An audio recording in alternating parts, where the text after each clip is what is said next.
চোখ মুছতে মুছতে কলেজের গেট দিয়ে ঢুকতেছি। হঠাৎ করে কিছু একটার সাথে ধাক্কা খেলাম। আসলে চোখের মধ্যে একটা ময়লা পড়েছিল, তাই চোখ মুছতে মুছতে হাঁটতেছি। চোখ খুলে দেখি একটা মেয়ে আমার সাথে ধাক্কা খেয়ে পড়ে যায়, আর উঠেই ঠাস ঠাস দুইটা চড় বসিয়ে দেয়। ওই কুত্তার বাচ্চা, দেখে চলতে পারিস না? এই, ভদ্রভাবে কথা বলেন। আমি ইচ্ছে করে ধাক্কা দেই নাই, আর আপনি দেখে চলতে পারেন না?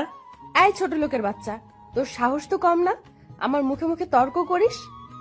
এই, আপনি আমাকে যা ইচ্ছা বলেন, মা বাবাকে কিছু বলবেন না, তাহলে কিন্তু। তাহলে কি করবি তুই? তুই জানিস আমি কে?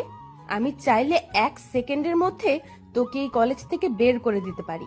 মেয়েটার কথা শুনে মুহূর্তে রাগ উঠে গেল। মনে মনে ভাবলাম, আমি যদি একবার আমার আগের রূপ দেখাই তাহলে বুঝবি আমি কি জিনিস।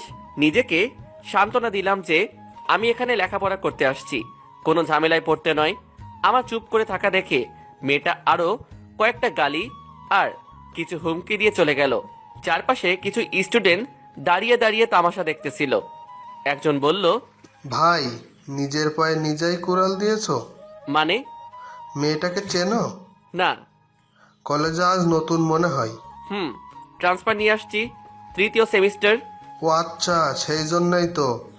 মেয়েটার বাবা এই কলেজের সভাপতি, অনেক ক্ষমতাবান ব্যক্তি, এক নামে সবাই চেনে। মেয়েটা বাবার ভয় দেখিয়ে যা ইচ্ছা তাই করে, ওর সাথে কেউ টক্কা দিয়ে পারে না। ছেলেটার কথা শুনে আমি হাসতেছি। তারপর ছেলেটা বলল, কি ব্যাপার, হাসছো কেন? না এমনি। আচ্ছা যাই ভাইয়া, পরে কথা হবে। এরপর ক্লাসের দিকে হাঁটা দিলাম। চলেন এবার আপনাদের পরিচয়টা দিয়ে দেই। আমি জুয়েল, ডিপ্লোমা ইঞ্জিনিয়ারিং এ পড়তেছি। আপাতত আমার কেউই নাই, এক ধরনের এতিম। আবার এটা ভাববেন না যে আমার বাবা মা নেই, সবাই আছে, কিন্তু আমাকে বাসা থেকে বের করে দিছে। এখনো কিছু বুঝছেন না তো? চলেন বুঝিয়ে বলি। আমি ছিলাম বখাটে ছেলেদের লিডার। এমন কোনো খারাপ কাজ নেই যেটা আমি করিনি। মারামারি, রাজনীতি, এমনকি মাদকের ব্যবসাও করেছি। প্রতিদিন আমার নামে বাসায় বিচার আসতো। বাবা প্রতিদিন আমাকে অনেক বকাঝকা করতেন, কিন্তু কোনো লাভ হতো না। এভাবেই দিন যাচ্ছিল, আর বাবা আমার উপর দিন দিন ক্ষেপে কাঠ হয়ে যাচ্ছিল। একদিন আমার এক বন্ধু একটা মেয়েকে প্রপোজ করে, কিন্তু বন্ধু বকাটে বলে মেয়েটা রিজেক্ট করে দেয়। তারপর আমরা মেয়েটার বাসায় গিয়ে ওর বাবাকে মেরে মেয়েটাকে বাসা থেকে উঠিয়ে নিয়ে আসি, কিন্তু ভুলবশত কারণে মেয়েটা পালিয়ে যায়। পরে আমাদের সবার নামে মামলা দেয়, সেই জন্য বাবাকেও থানায় যেতে হয়। অনেক কষ্টে জরিমানা দিয়ে বাবা আমাকে বাসায় নিয়ে আসে। এরপর সবার সামনে ডান গালে একটা চর বসিয়ে দিয়ে বলে, তোর মতো ছেলের দরকার নেই, আজ থেকে তুই এই বাসায় থাকতে পারবি না। আমি মনে করব আমাদের কোনো সন্তান ছিল না।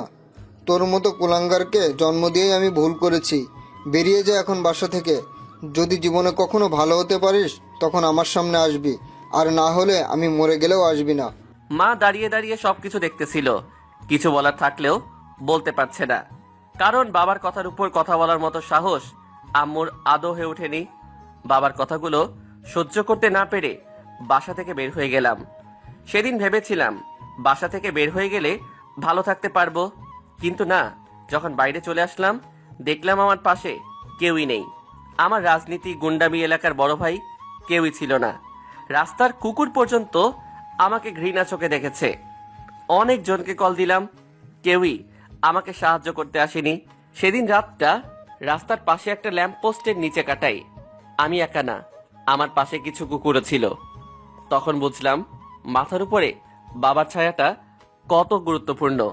তখন সিদ্ধান্ত নিলাম যে ভালোভাবে পড়ালেখা করে মানুষের মতো মানুষ হয়ে বাবার সামনে গিয়ে দাঁড়াবো। আর আজ থেকে সব ধরনের রাজনীতি, গুন্ডামি বাদ দিয়ে দিলাম। সাধারণভাবে চলবো, কোনো দিন বিপদে পড়লেও আর এই লাইনে আসবো না। তারপর এক মামাতো ভাইয়ের সাহায্যে আগের কলেজ থেকে ট্রান্সফার নিয়ে এই কলেজে চলে আসলাম এবং 2টা টিউশনি নিলাম। ওগুলো দিয়েই নিজের খরচ চালিয়ে যাচ্ছি। আর আজকে প্রথম দিনই কি ঘটলো আপনারা তো দেখলেন। আপনাদের পরিচয় দিতে দিতে প্রিন্সিপালের রুমে চলে আসলাম। আসসালামু আলাইকুম স্যার, আসতে পারি? আসো, কি চাই? স্যার, আমাকে জাহিদ ভাই পাঠিয়েছে, আপনার সাথে কথা বলার জন্য বলেছে। ও ও আচ্ছা আচ্ছা, তোমার কথা আমাকে জাহিদ বলেছিল। কি যেন নাম তোমার? জি স্যার, জুয়েল। আচ্ছা ভালো।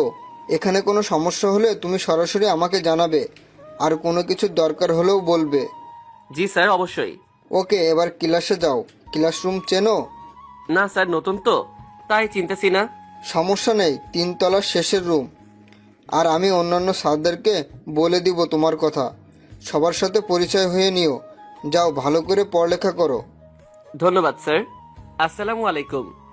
তারপর অফিস থেকে বের হয়ে ক্লাসে গেলাম। সবাই অনেক চিল্লাচিল্লি করতেছিল। আমাকে দেখে সবাই ভূত দেখার মতো স্তব্ধ হয়ে গেল। আসলে হওয়ারই কথা, ওরা এতদিন ধরে ক্লাস করছে, আমাকে তো এর আগে দেখেনি। আমি গিয়ে পেছনের একটা টেবিলে গিয়ে বসলাম। আমার পাশের জন আমাকে জায়গা দিয়ে সরে বসে গেল। এরপর মোবাইল টিপতেছে। আমিও কোনো কথা না বলে মাথা নিচু করে বসে আছি। বাম পাশে তাকিয়ে দেখি ওই মেয়েটা যার সাথে একটু আগে আমার কথা কাটাকাটি হয়েছে, তার মানে মেয়েটার আমার সাথেই পড়ে। দুঃশালা, যেখানে বাঘের ভয় সেখানেই সন্ধ্যা হয়। খেয়াল করে দেখলাম আমার দিকে রাগী দৃষ্টিতে তাকিয়ে আছে।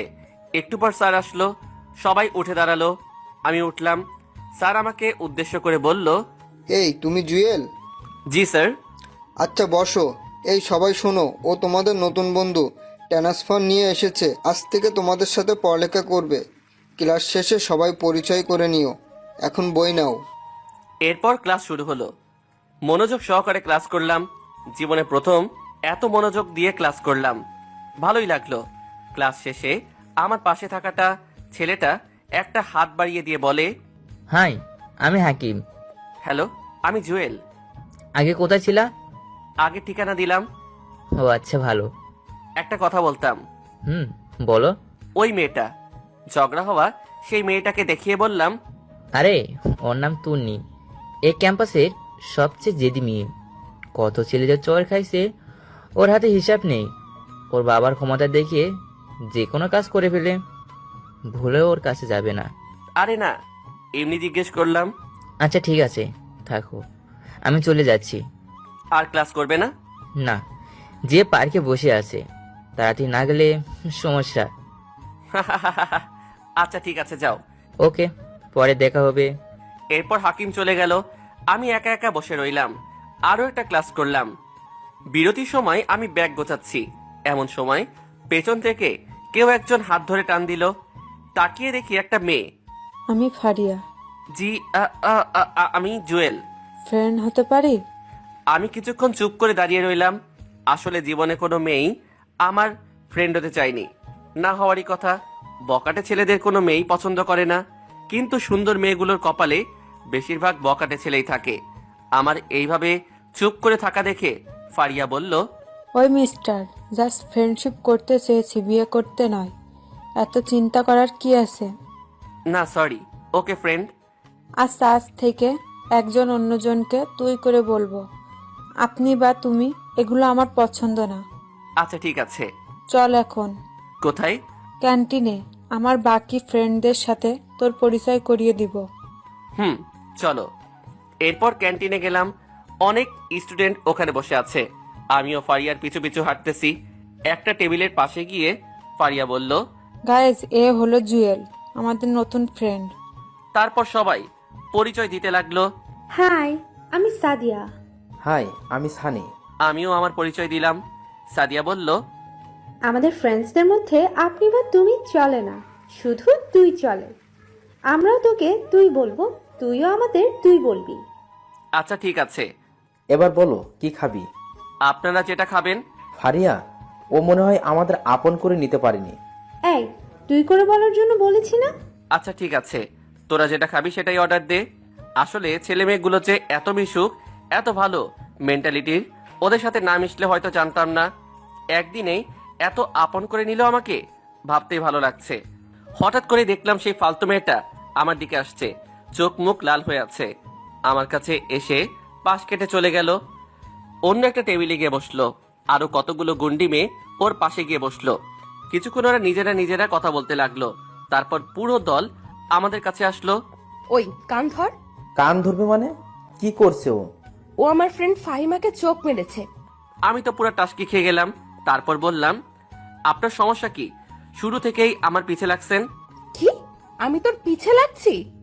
তোর মতো ছোট লোকের পিছে আমি লাগবো? এই তন্নি, তোর সমস্যা কি? ও আজকেই এই কলেজে আসলো,